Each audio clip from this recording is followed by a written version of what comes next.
The ink on the divorce papers wasn't even dry when my husband of 25 years threw my suitcase onto the wet driveway. With an arrogant smirk, he looked down at me and said, "The $85 million is mine, Margaret. You're leaving this house with nothing." I didn't cry. I didn't scream. Instead, I picked up my bag, looked him straight in the eyes, and smiled. "You're right, Richard," I whispered. "The money is yours. But you forgot one tiny detail." He laughed, thinking I was bluffing, but as I walked away, I knew his celebration would be short-lived. He had no idea that his greed had just walked him straight into a trap of his own making. Before we get into how I turned his dream inheritance into his worst nightmare, comment the city you're watching from so I can see how far my story has reached. My name is Margaret, and at 55 years old, I never expected to be standing in the freezing rain, watching my life's devotion get slammed in my face. Richard stood behind the glass of our heavy oak door, looking at me like I was a bad investment he had finally managed to liquidate. There was no warmth left in his eyes, only the cold, venomous calculation of a man who believed that wealth had finally made him untouchable. Everyone in our small suburban neighborhood thought I had completely lost my mind for walking away without a public screaming match. They didn't understand the quiet calm that takes over when you finally see someone for who they truly are. As the water soaked through my coat, I turned my back on the house we had shared.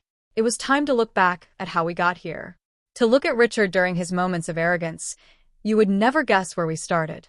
We married in our late 20s, full of optimism and big dreams. Back then, Richard wasn't a multimillionaire. He was an aspiring entrepreneur with a mountain of ideas and absolutely zero financial backing.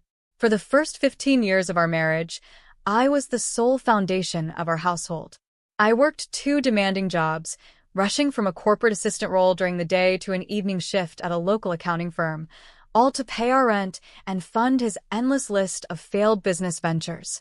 Whenever a project fell through and our savings account hit rock bottom, Richard would take my hands, look into my eyes, and give me the same speech. "When I make it big, Margaret, we make it big together. Your sacrifices won't be forgotten." I believed him.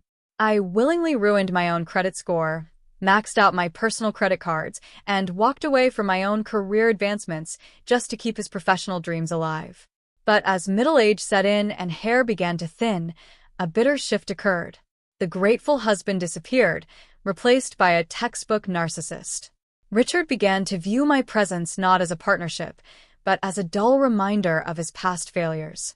He treated me less like a wife and more like an unpaid, invisible housekeeper whose only job was to keep the lights on and stay out of his way. I tolerated the cold shoulder and the patronizing comments, foolishly waiting for the man I married to return. I had no idea that the moment his long-awaited ship finally came in, he would use it to run me down. It happened on a quiet Tuesday evening.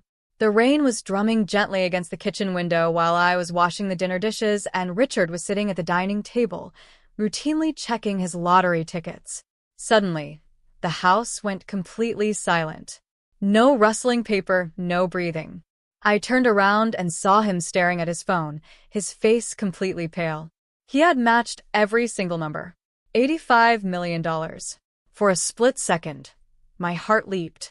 I thought of our crushing debts, our years of heavy struggle, and I smiled, stepping toward him to share this beautiful moment. But before I could even open my mouth to congratulate him, the air in the room froze solid. Richard looked up, and the warmth I expected wasn't there. Instead, his steel eyes swept over me with a cold, terrifying calculation. It was the look of a man who had just decided he no longer needed the woman who had carried his burdens for a quarter of a century. He didn't hug me. He didn't even say a single word. He simply slid the winning ticket into his pocket, walked upstairs, and locked his study door. Within 48 hours, before the public or the Lottery Commission even knew his name, Richard had quietly hired the most aggressive, high-priced divorce attorney in the state. On Thursday evening, he walked into the living room and threw a thick manila folder onto the coffee table. He demanded I sign the separation papers immediately, pack my things, and sign a comprehensive liability waiver. He was moving fast, desperate to lock me out of his new life before I could even process the shock of our reality. The next morning, I sat in the cramped office of my trusted family lawyer, Thomas. He was reading through Richard's aggressive legal demands, his jaw tightening with every page he turned. He took off his glasses, leaned across his desk, and literally begged me to fight. "Margaret, this is a blatant ambush," he said, his voice shaking with genuine frustration. "We can contest this. We can drag him through probate court, freeze the ticket asset, and force a massive settlement. You carried this man for 25 years. You have every right to half of that jackpot." I looked out the window at the busy city street, feeling a profound, bone-deep exhaustion. I pictured a toxic, years-long courtroom battle, surrounded by greedy lawyers, public scrutiny, and a man who would gladly destroy my mental health just to keep a dollar. I didn't want to spend the next 5 years of my life drowning in bitterness. "No, Thomas," I whispered, my voice steadier than it had been in days. "I'm not going to fight him directly." Richard's legal team began using intense, relentless pressure tactics. They sent threatening notices, claiming that if I didn't sign the quick-release papers immediately, they would legally saddle me with all of our historic, crushing marital debts.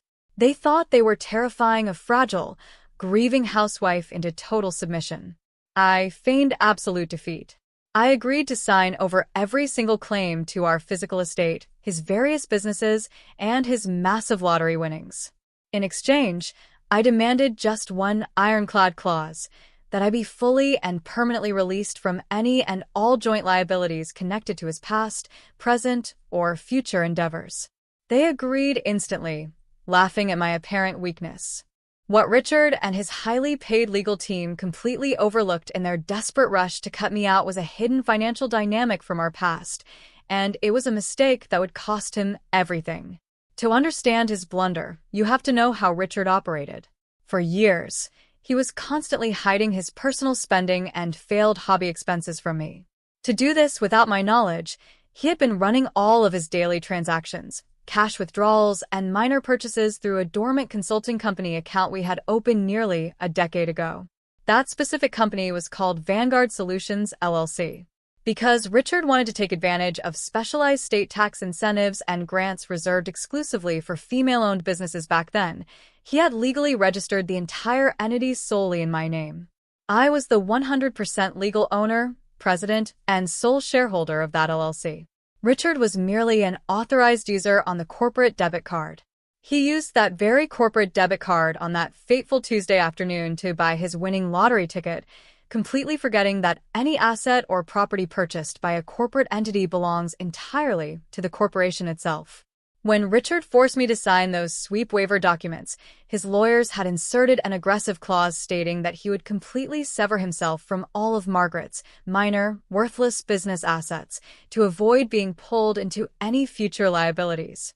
By signing that paper, Richard didn't realize he was legally relinquishing his own personal claim to the purchasing entity of the ticket. He thought he was abandoning a dead business, but he had actually trapped himself. He had officially and permanently tied the $85 million prize straight to my corporate entity, leaving himself with nothing. The atmosphere inside the courthouse for the final hearing was thick with tension.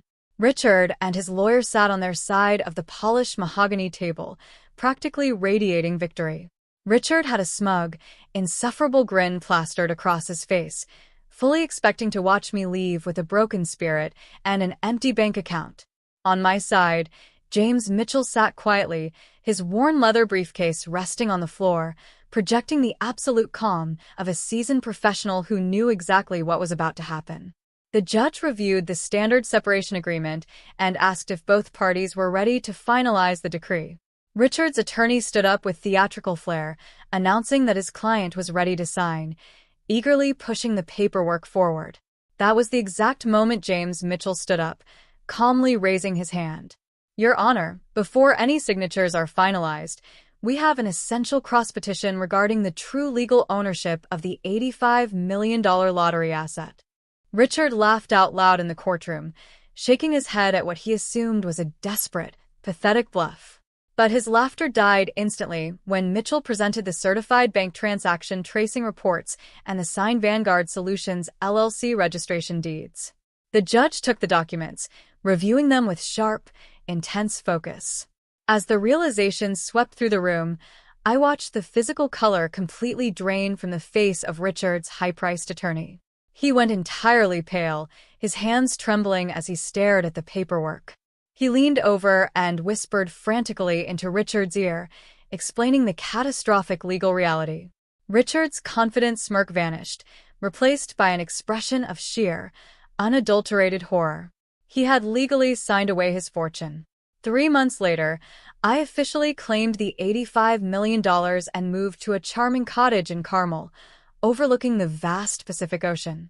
The cottage cost me a little over $1 million in cash, leaving me with more wealth than I could ever spend in several lifetimes.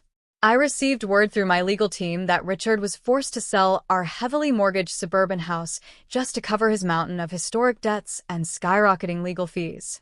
He is currently living in a cramped studio apartment, working a stressful retail job he absolutely hates, bitter about the fortune that slipped right through his fingers.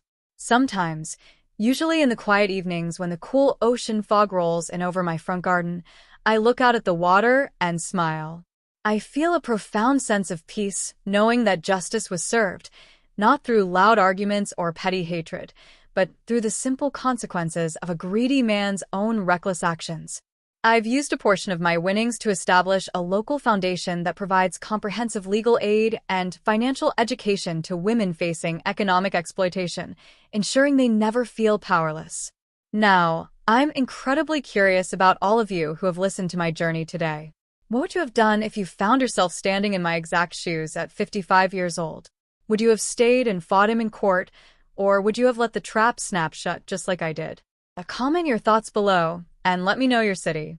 Meanwhile, I'm leaving 2 other incredible stories on the final screen that are channel favorites and will absolutely surprise you. Thank you so much for watching.